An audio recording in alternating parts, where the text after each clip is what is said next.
Bismillahirrahmanirrahim. Cuba buat ke kalkulator ni. No.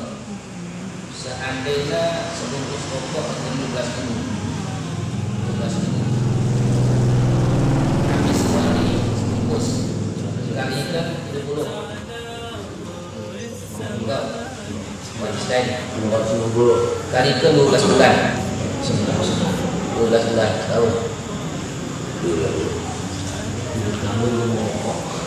Rp4.320.000 untuk nukar racun setiap waktu.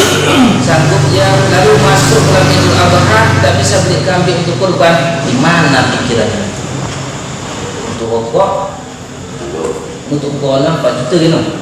4 juta setahun nukar racun, bunuh diri, keluarga dan tetangga. Sanggup. Lalu masuk Idul Adha, tidak bisa kurban. 2.900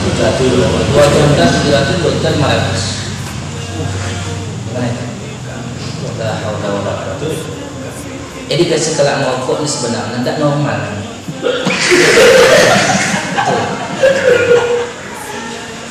Saya kasi tidak normal, jelas.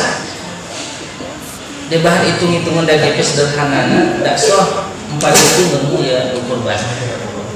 Kurban setiap tahun. Jadi perhatian penting baca itu untuk itu khususnya dan ulang rokok maksudnya.